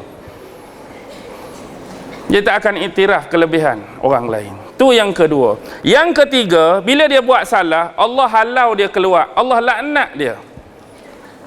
Bila Allah halau dia keluar dan Allah laknat, Iblis pernah menyesal ke tak? Bukan kata Allah, aku ni tersilap ni. Pasal apa boleh terlajak macam ni? Ya Allah, ya Tuhanku, aku ni terlepas kata, aku ni tersilap cakap, tolong maafkan aku menyesal. Pernah tak benda macam ni keluar? Saat-saat dia dilaknat dan nak ni keluarkan, tak pernah menyesal. Poin yang ketiga, jangan sesekali mengharapkan orang sombong akan pernah menyesal. Nombor 4, dia pernah tak minta maaf pada Allah? Kalau dalam drama TV, anak yang derhaka sekalipun, kalau bapak halau, sebelum dia nak keluar bawa beg, dia buat apa? Paling koman, dia bersalam dulu dengan bapak dia. Bapak, walaupun bapak benci saya, bapak halau saya, minta maaf bapak, halalkan makan minum sebelum ni. Selamat tinggal bapak. Dia salam juga, dia minta maaf kurang-kurang kesalahan terakhir. Iblis tak minta maaf. Nombor 4, jangan sekali-kali mengharapkan orang sombong akan pernah minta maaf atas kesalahan dia. Yang kelima, dah dia kena halau, dah dia boleh minta sesuatu yang besar pada Allah. Dia minta apa? Ditangguhkan dan ditundakan ajal dia. Sampai bila? Hari kiamat. Minta tangguh, minta panjang umur. Yang ni ulama sebut, kadang-kadang sifat yang kelima orang sombong ni, orang sombong biasa Allah bagi umur panjang. Namrus umur panjang, Korun umur panjang, Fir'aun umur panjang, umat-umat terdahulu hak lawan para nabi dan rasul umur panjang. Tapi di mana kesudahan dan pengakhiran riwayat hidup mereka? Belambak lagi hak sombong umur pendek pun. Tapi kebiasaan jenis orang-orang hak lawan Allah, hak jenis ni Allah bagi umur dia panjang. Yang terakhir, kenapa jangan jadi sombong? Kenapa jangan jadi sombong?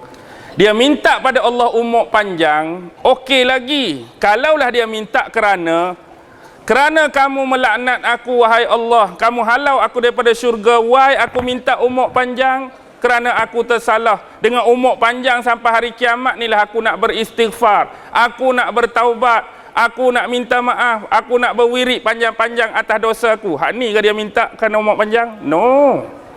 Dia bukan nak istighfar, nak minta ampun sepanjang tempoh panjang umur tu, tak. Dia minta sertifikat dengan Allah, sijil untuk menggoda dan menyesat anak cucu Adam. Bagi keizinan padaku, dengan umur panjang ni aku nak selewengkan akidah anak-anak Adam, nak sesatkan kehidupan anak Adam. Tu yang dia minta dengan Allah. Poin yang keenam dan terakhir, ingat, orang sombong dia punya dendam yang lama dan tidak pernah berkesudahan pada orang yang dia sombongi dan dendami. Dia akan buat apa saja untuk bagi puas hati dia, dengan apa cara sekalipun dia akan dendam dengan orang tu. Tu orang sombong. Tuan-tuan ada tak sifat tu? Adik-adik ada tak sifat tu? Ada ke tak ada? Oi, hak berasa ada tu biarlah ada.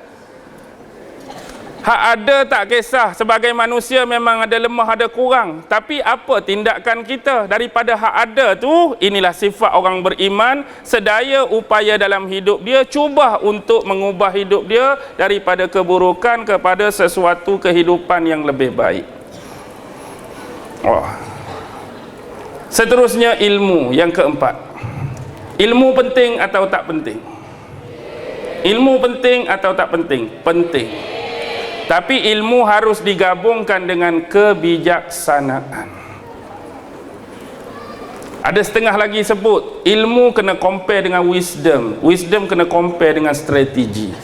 Ada orang ada ilmu tapi tak ada wisdom, ilmu dia tak berkesan. Ada orang ada ilmu plus wisdom tapi tak ada strategi, tak berjaya. Kebiasaan orang yang ada knowledge, ada wisdom dan ada strategi, ini akan capai kejayaan. Jadi kita kena cari tiga-tiga. Knowledge pun kena ada, wisdom pun kena ada, strategi pun kena ada. Di mana kita nak cari ilmu? Carilah dalam mana-mana sumber. Ada sumber melalui berguru, gurulah dengan siapa-siapa. Ada sumber melalui pembacaan, bacalah apa-apa buku, bacaan ada daripada pengalaman alam sekitar. Wisdom, di mana nak cari wisdom? Wisdom ni panduan, wisdom ni petua. Kita kena cari orang yang ada pengalaman lebih daripada kita. Untuk ilmu tertentu, carilah orang yang layak, carilah yang orang ada authority, carilah orang yang ada integriti, carilah orang yang ada pengalaman yang boleh tunjuk dan beri petua-petua tertentu pada kita. Sebab kadang-kadang ni ilmu sama-sama belajar. Macam kita belajar silat dulu, silat semua buah Tok Guru ajak, tapi ada petua-petua tertentu Tok Guru tak bagi pada semua. Tok Guru kata, ni petua kalau kita nak lawan orang jenis macam ni, ni petua nak lawan jenis orang macam ni. Petua bukan semua dia bagi pada anak murid. Ilmu asas semua dia bagi. Biasanya hak berjaya ada petua tu. Kalau ada ilmu ada petua, tambah strategi pula. Di mana kita nak cari strategi? Rajin-rajinlah bermain game PUBG. Dalam tu banyak strategi. Pernah main ke tak? Itu soalan trik. Akhirnya keluarlah pengakuan-pengakuan jujur anda semua. Okey, biarlah bukan nak cerita PUBG, cerita strategi. Sebab itulah Saidina Ali sebut kebatilan yang berperancangan mampu untuk menewaskan kebenaran yang tidak mempunyai perancangan. Pahami betul-betul kalimah ni. Kebatilan, hak sesat, hak salah, tapi yang mempunyai perancangan boleh mengalahkan dan menewaskan kebenaran yang tidak ada perancangan. Okey, ilmu amat-amat penting. Contoh saya nak bagi ya. Dahulu ada seorang lelaki, dia mengembara, belajar macam-macam ilmu. Terutama yang paling dia suka ialah ilmu nahu dan saraf. Tahu tak ilmu nahu, ilmu saraf? Ilmu gramatika bahasa Arab. Gramatika bahasa Arab. Hari ni kalau Inggeris disebut grammar, kalau bahasa Melayu disebut tata bahasa. Nahu, saraf, ilmu pasal baris semua, di mana nak letak baris atas, macam mana nak letak baris bawah, baris depan, baris mati. Tapi yang seronoknya bahasa Arab ni dia cuma ada 4 tu je. Bacalah baris kok mana pun tak sakit perut, kira okey. Faham? Baca bahasa Arab ni, baca baris atas, mungkin kita baca baris bawah, mungkin baca baris depan, mungkin baca baris mati. Selagi tak sakit perut, bacalah. Maksudnya kalau sakit perut tu, bacaan tu salah. Padahal salah awal lagi. Tu petua guru-guru kita dulu dah. Okey. Bila dia belajar banyak, dia dah balik kampung. Bila balik kampung, dia kena lalu kawasan sungai. Lalu kawasan sungai, seberang sana tu kampung dia. Jadi dia duduk carilah perahu-perahu yang bawa penumpang. Akhirnya mari perahu tu. Dia kata, berapa bayaran nak pergi sana? Harga dia sekian-sekian. Okey. Dia pun naiklah perahu tu. Kawan tu pun kayuh sambil bersembang. Dia kata, apa pekerjaan kamu wahai orang muda? Kerja saya ni lah sehari-hari ambil upah, hantar orang pi, hantar orang balik seberang sungai. Kamu telah banyak merugikan hidup kamu. Dia buat kerja macam ni. Jadi pakcik berapa? Pakcik belajar guru sana, guru sini, guru sana, pakcik belajar nahu, pakcik belajar sorah. Kamu telah kehilangan hampir separuh hidup kamu dengan tak belajar ilmu nahu, belajar ilmu sorah. Sebab apa? Ilmu nahu dalam bahasa Arab ni sebagai base. Tak erti bahasa, tak erti grammar, tak erti tata bahasa, tak erti letak baris, memang tak boleh baca kitab. Sebab tu dia kata, rugi 50% hidup kamu. Sampai tengah-tengah sungai tu, Dia kata, Pak Cik belajar berenang tak? Aku mana ada masa nak belajar berenang, belajar kitab. Kalau Pak Cik tak belajar berenang, Pak Cik bukan kata separuh, Pak Cik telah kehilangan seluruh kehidupan Pak Cik. Kenapa kamu berkata demikian? Kerana perahu kita sedang bocor. Bila bocor akan tenggelam. Saya berhenti berenang, walaupun tak reti nahwu sorah, tak apa, selamat. Tapi Pak Cik reti nahwu sorah, tak reti berenang pun tenggelam sekali dengan nahwu sorah tu lah. Maksudnya apa di sini nak ajak? Setengah orang menganggap satu ilmu tu penting bagi dia, tetapi kurang dan tidak penting bagi orang lain. Bahkan di sisi orang lain ada benda lagi yang lebih penting. Pengajaran di sini, jangan malu untuk kita menuntut apa jenis ilmu sekalipun dalam hidup kita. Apa jenis ilmu, jangan malu nak belajar, jangan malu nak menuntut, dan jangan sekali-kali meleceh-lecehkan sesuatu ilmu dengan beranggapan bahawa pada masa tu ilmu ni langsung tak ada guna dan manfaat untuk aku. Mana tahu suatu masa ilmu yang anda rasa anda pelecehkan, anda remehkan, itulah yang boleh bantu kehidupan anda di kemudian hari. Jangan pernah rasa malu nak belajar ilmu apa pun. Ambillah pengalaman. Di mana tamadun ni? Lari dah ni. Itu asas tamadun. Sekarang sumber tamadun. Tadi kita sebut dah di depan tu sumber tamadun. Sumber tamadun kita ada 3 je.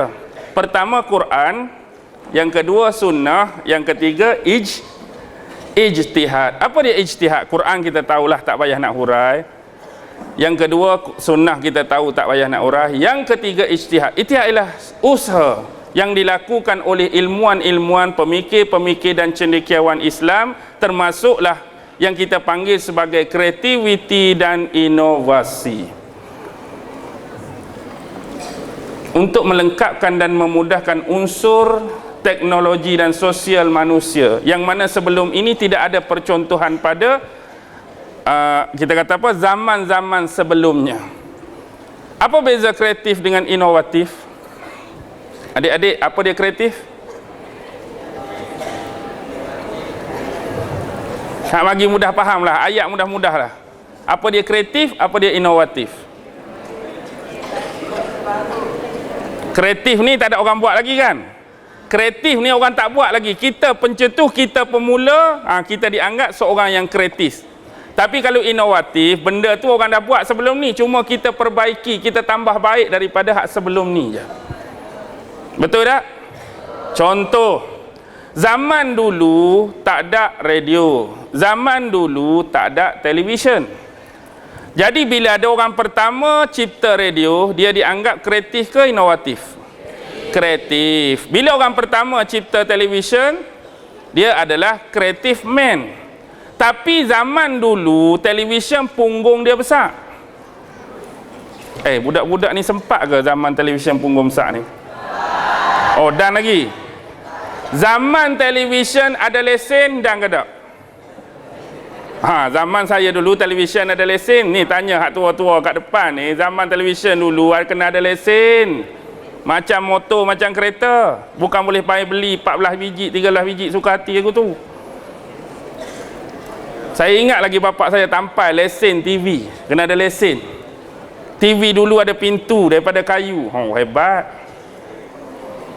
Tapi dulu berat, punggung besar. Lah ni hak ada dah tu orang inovasikan. Jadi macam mana? Jadi TV flat screen, lebih ringan nak angkat, lebih jelas, resolusi dia tinggi. Mula-mula tu apa dia panggil? Smart, sebelum smart TV lagi, yang first dia panggil apa?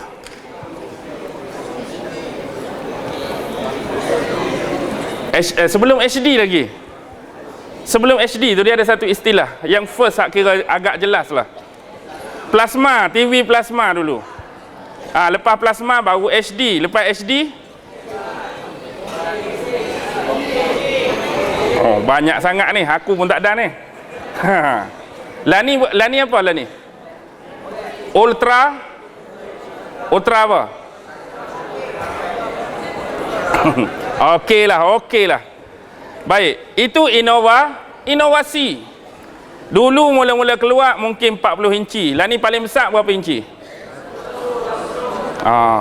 Dulu telefon duduk sini, lepas tu telefon tak ada wire. Lah ni apa bentuk telefon dah? Semua duduk di tangan. Hebat. Ada nama pula Huawei, ada nama tu, ada nama ni, ada nama ni. Okey. Dulu radio. Kemudian inovasi. Kadang-kadang orang tu keluar nak dengar radio tapi tak boleh nak dengar. Radio hanya boleh dengar di rumah. Jadi mereka inovasikan jadi kalau nak keluar pun boleh dengar lagu.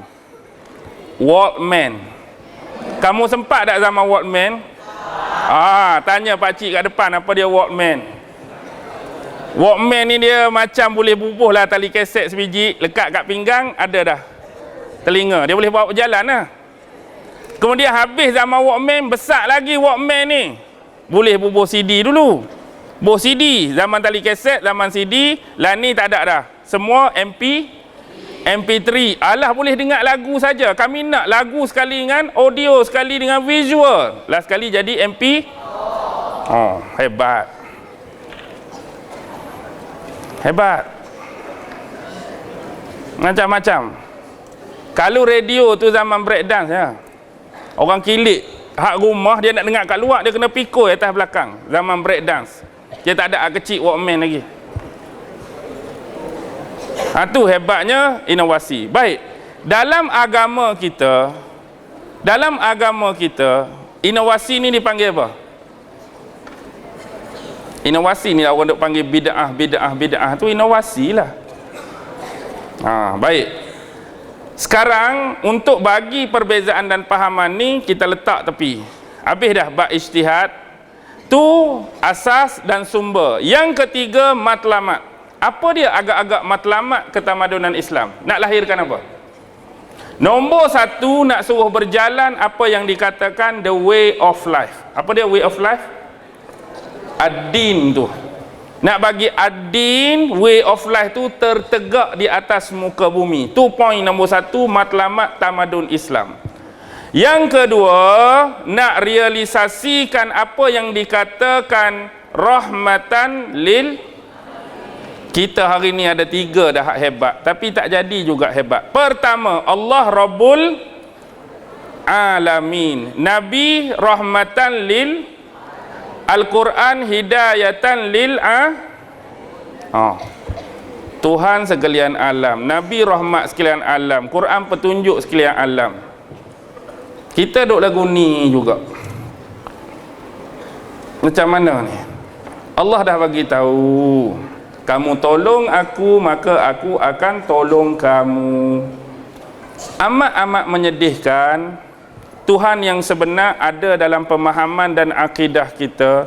Nabi yang terakhir juga adalah Nabi yang kita beriman pada dia. Kitab yang terakhir, yang original, tak ada penyelewengan juga duduk dengan kita. Tetapi kita menjadi satu kaum, satu bangsa yang paling terkebelakang hari ini. Amat-amat tidak boleh diterima sama sekali. Why?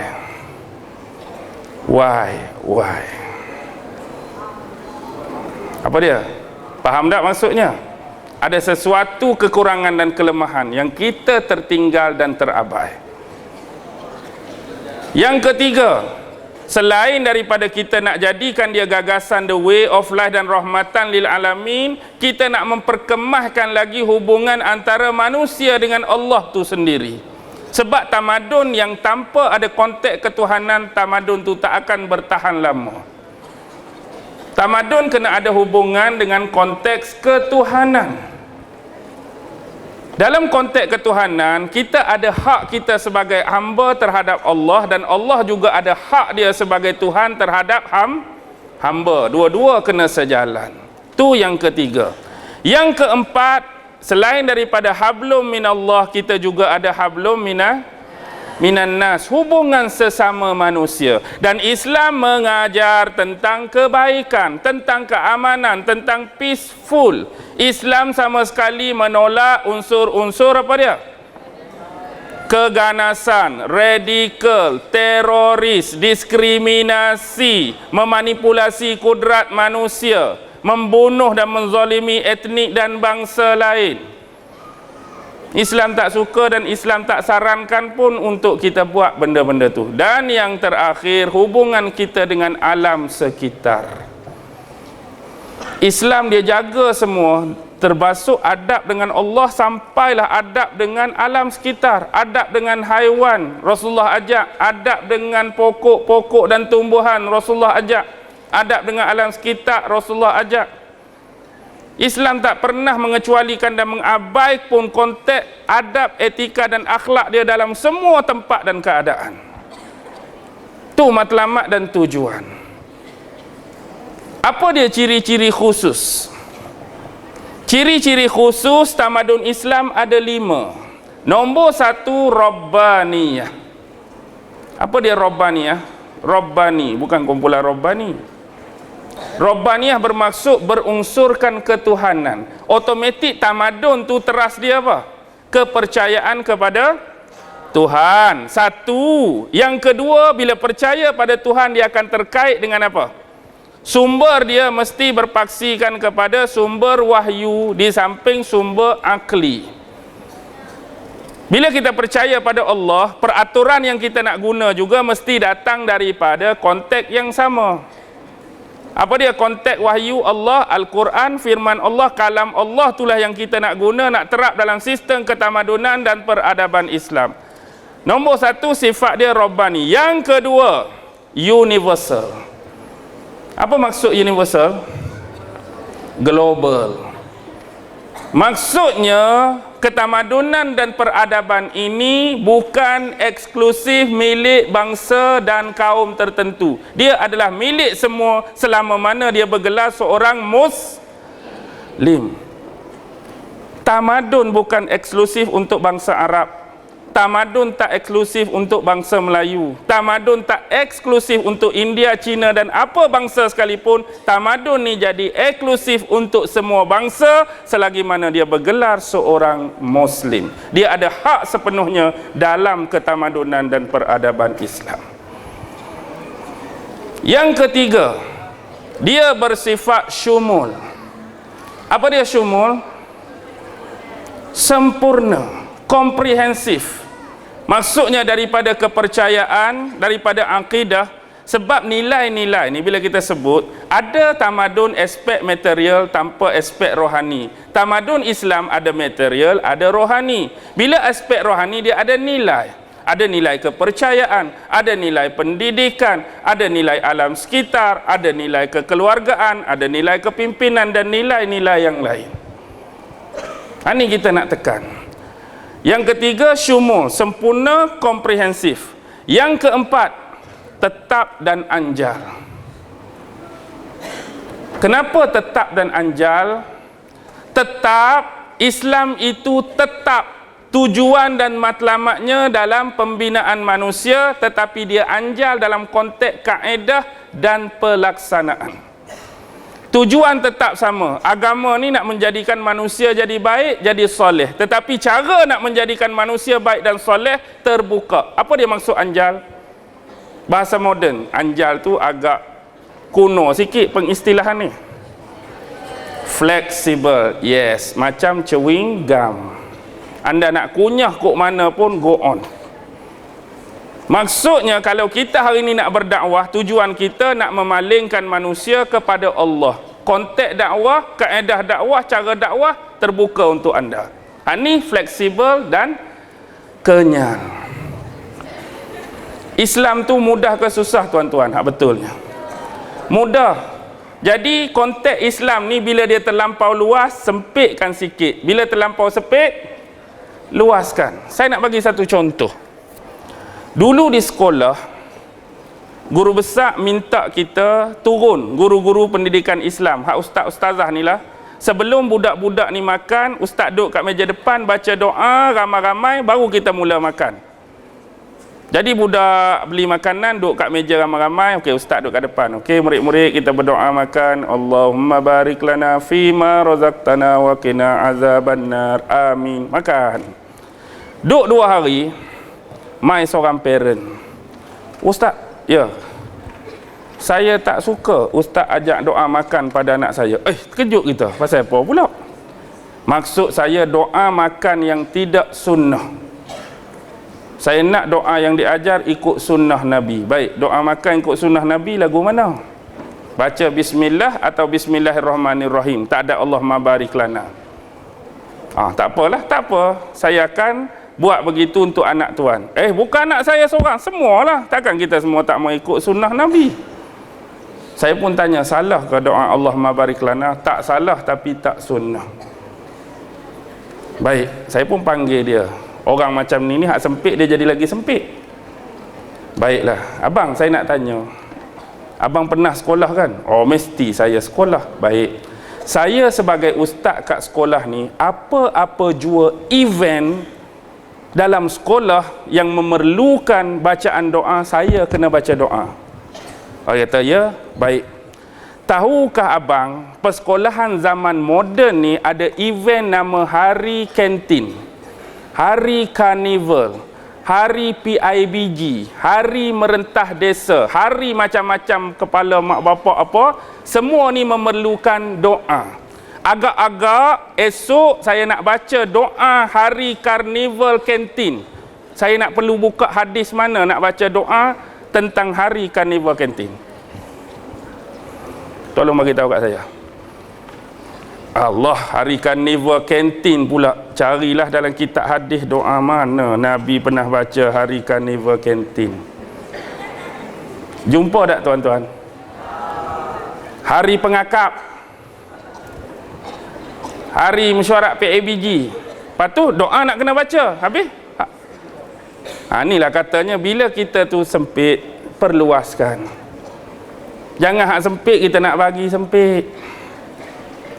Kita hidup ni zaman yang berbeza. Doa kena doa. Salah ke doa bahasa lain? Salah ke doa menggunakan bahasa-bahasa yang baik, yang tidak ada percanggahan atau unsur-unsur syirik, khurafat, tahyul dalam doa tu? Alah, payah.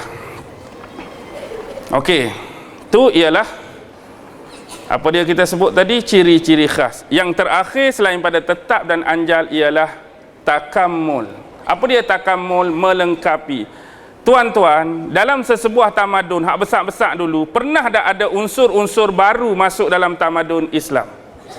Banyak. Jadi di sini Islam mengajar kita tidak pernah menolak unsur-unsur baru yang ada faedah, yang ada manfaat kepada ketamadunan dan peradaban kita, yang tidak bercanggah dengan Islam. Kita ambil benda baru yang ada manfaat, yang ada faedah, tapi dia tak bercanggah dengan agama.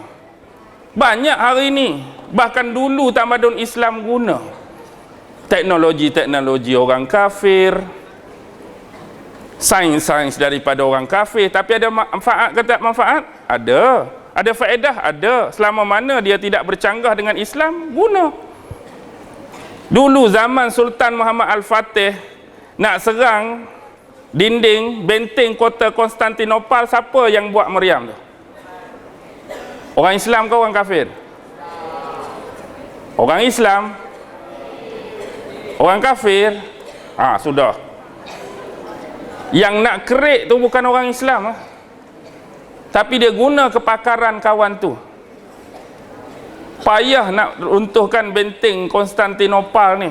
Dia kena bina benteng Rumeli Hisori dulu. Dia kena adakan hubungan baik dengan kawan-kawan sekitar. Takut nanti kawan tu minta tolong, ada yang bersekongkol. Dia kawal dulu sepenuhnya kerajaan-kerajaan dan wilayah sekitar agar memihak pada dia. Kemudian dia tengok suasana Selat Bosphorus macam mana. Kemudian teluk apa tu, the golden apa dia panggil tu, the golden horn tu macam mana. Rupanya mereka pasang rantai besi bawah tu. Macam mana nak melempasi rantai besi ni? Dia tebang pokok-pokok di sebuah pulau tu, dia gelek kapal dia naik belah sana. Ingat bila masuk belah sana dah terlepas daripada rantai besi, mari pula turun panahan-panahan api Yunani. Api Yunani ni satu jenis api, bila panah dalam air tu dia tak padam, tapi dia membakar air laut tu. Jadi kalau berjaya kapal kita lepas pun, dia boleh kena kayu kapal kita, membakar pula kapal. Banyak dugaan, tapi Allah bagi kelebihan, Allah atasi. Pernah baca tak sejarah? Pernah. Hebat kan? Nak bina api Yunani tu pun payah. Walaupun tu di pihak yang musuh. Tapi dah itu ilmu, kita boleh gunalah teknologi tu, belajarlah. Tapi tahap dia nak jadi tara tu, tuan-tuan, hebat. Hebat. Bagaimana dia belajar dengan guru dia? Apa nama guru Sultan Muhammad Al-Fatih? Syekh Aqs Samsuddin. Dia belajar dengan guru dia. Dia belajar. Hebat guru dia ni, macam kita lah. Bila betul, tak ada apa-apa. Bila kita salah, guru kita dulu buat apa? Bila kita salah? Rotan, pam. Baca betul, okey. Salah, pam, rotan. Kita rasa sakit hati tak dengan guru? Tak sakit langsung. Sebab apa? Bila betul, tak ada apa-apa. Yang dia rotan tu bila kita salah. Di sinilah dia menerima bentuk adab, bentuk latihan macam ni. Satu masa, guru dia kata, aku ni rasa tak berapa lama dah. Jadi aku minta, aku nak bagi tahu dekat bapak kamu, kalau lepas aku tak ada lepas pada ni, kalau nak berguru, kamu nak sambung perguruan, cari anak murid aku yang paling tua. Jadi bapak dia ni, pi cari anak murid, guru dia yang lama tu hak paling tua. Jumpa berguru pula dengan kawan tu. Cuma kawan tu ajak, kawan tu train berbeza dengan guru lama. Guru lama macam kita train, betul, okey, happy, gembira, salah pukul, salah piak, salah cubit. Tapi guru baru ni, betul pun pukul, salah pun pukul. Betul, pam. Salah, pam. Sakit hati ke tak sakit hati? Oh, sakit hati murid. Aku jawab 2+2=4, betul. Ustaz mari tampak juga. Oh, sakit hati aku ustaz ni. Kalau aku jawab 2+2=5, okey lah. 2+2=4, pasal apa kena tampak? Batin menderita, jiwa menggelora nak marah. Tapi sebab hormat dengan guru dia tak tanya pun. Pasal apa guru dia buat lagu tu? Last kali bila bapak dia mangkat, siapa nak naik jadi khalifah? Dia. Bila dia naik jadi khalifah, dia menerima tetamu. Datang daripada delegasi-delegasi luar. Sama macam berlaku hari ni. Bila naik seorang pemimpin, pemimpin negara lain datang bagi ucapan tahniah jadi presiden, tahniah jadi perdana menteri, tahniah jadi tu. Dia pula ramai. Termasuk orang datang sembah menghadap ialah tok guru dia. Aku jadi khalifah, tok guru dia, ni peluang dia nak tanya pasal apa yang betul pukul, salah pun pukul. Hari tu beradab dengan guru dia tak tanya. Apa agak-agak jawapan tua guru dia? Sesuatu di luar dugaan. Dan ini pengajaran pada pemimpin kita hari ini. Wahai guru, sebelum ni belajar dengan guru kamu, kalau aku betul, tak ada apa-apa. Kalau aku salah, dipukul. Tapi dengan kamu, betul pun pukul, salah pun pukul. Why?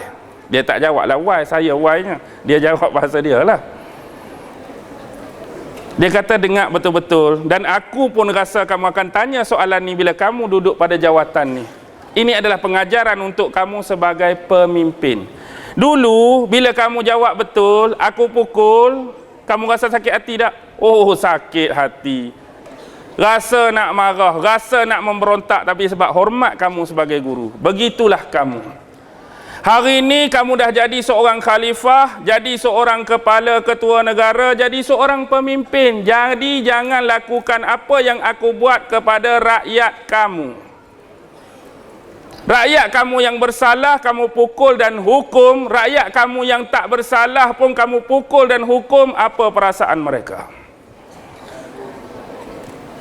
Hak salah, kamu rotan, kamu pukul. Rakyat kamu hak tak ada apa-apa. Hak tak salah pun kamu pukul, kamu rotan. Sama seperti kamu rasa. Dia akan memberontak. Dia akan rasa marah. Dia akan lepaskan dendam dia. Kerajaan kamu akan jatuh dan hancur.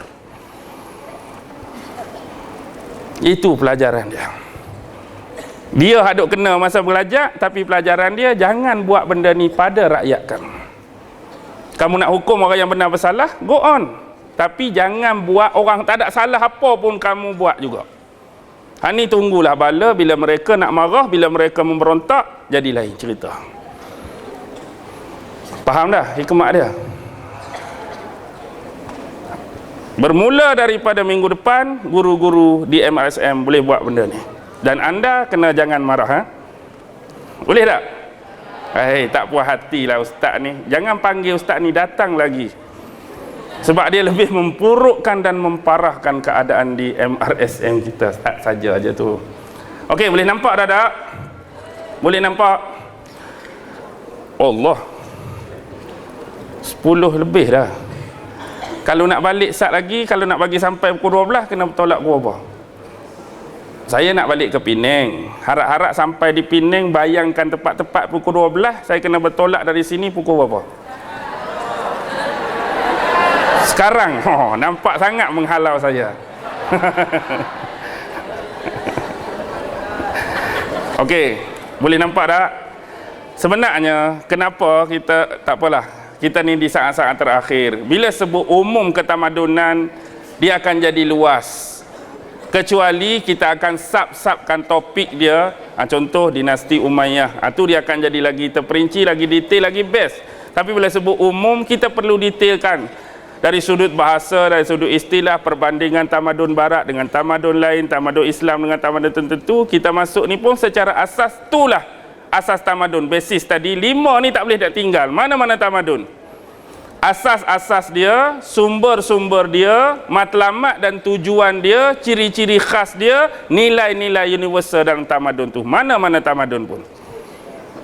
Perbezaan dan persamaan ada, tapi 5 tu, inilah pembentukan sebuah tamadun, sebuah peradaban, sebuah hadarah, ataupun Inggeris kita sebut civilization. Jadi memandangkan masa pun dah mengarah ke tengah malam, dan satu lagi saya pun tak makan lagi. Esok ada pula merentas desa. Saya tak rentas lah, dengan kapasiti body yang ada sekarang tak memungkinkan saya untuk rentas desa tu. Saya jadi checkpoint dah lah kan. Okey, boleh dah kita berhenti malam ni insya-Allah. Hak ilmiah, hak serius, hak berjenaka bergurau, itu adalah sampingan untuk jaga dan kawal mood kamu semua. Boleh faham? Okey, terima kasih semua kerana sudi menerima kehadiran saya dan ucapan saya pada malam ini bersama kamu. Apa yang baik datang daripada Allah, apa yang lemah dan kurang datang dari diri saya sendiri. Wabillahi taufiq wal hidayah. Wassalamualaikum warahmatullahi taala wabarakatuh.